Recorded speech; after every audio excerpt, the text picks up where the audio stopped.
بسم اللہ الرحمن الرحیم۔ محترم بھائیوں، پیاری بہنوں اور ڈیئر فرینڈس، السلام علیکم رحمۃ اللہ وبرکاتہ۔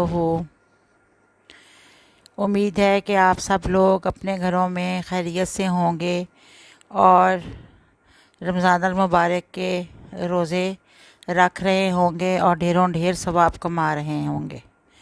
آج میں مانگ اللہ سے چینل سے 26ویں روزہ کی عبادات لے کر آپ کی خدمت میں حاضر ہوئی ہوں، اور فجر کی نماز کے بعد آپ نے جو عبادت کرنی ہے وہ ہے دعائے جمیلہ۔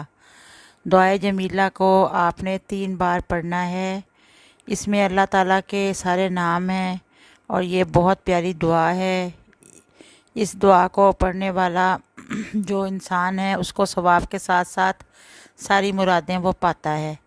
دعائے جمیلہ بہت پیاری دعا ہے۔ اگر ہم ایک بار اس کو پڑھنے لگ جائیں تو پھر ہمیں اس کو بار بار ہمارا دل چاہتا ہے کہ ہم اس دعا کو پڑھیں۔ ظہر کی نماز کے بعد آپ نے سورہ فاتحہ پڑھنی ہے 40 بار، اور عصر کی نماز کے بعد آپ نے سورہ طلاق کی آیت نمبر 2 کو 25 بار پڑھنا ہے۔ قرآن پاک نکالیے اور سورہ طلاق کی آیت نمبر 2 دیکھیے کہاں پہ ہے، اور اس کو 25 بار آپ نے پڑھ لیں۔ اب آ گیا مغرب کا ٹائم، ہو گیا روزہ کھولنے کا۔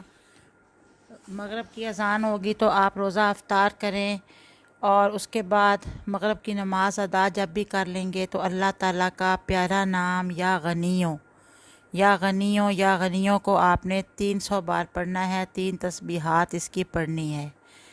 اس کے بعد عشاء کی نماز کا ٹائم ہو گیا۔ عشاء کی نماز پڑھنے کے بعد تراویحاں پڑھ لیں، اور تراویحاں پڑھنے کے بعد سورۃ فاتحہ کو 40 بار پڑھ لیجئے، اور اس کے بعد دعائے نجات کو 25 بار پڑھیے اور دعا کیجئے۔ آپ کو اسکرین پر بھی یہ دعا نظر آ رہی ہوگی، قُل لَن یُصِیبَنَا إِلَّا مَا كَتَبَ اللَّهُ لَنَا هُوَ مَوْلَانَا وَعَلَى اللَّهِ فَلْيَتَوَکَّلِ الْمُؤْمِنُونَ۔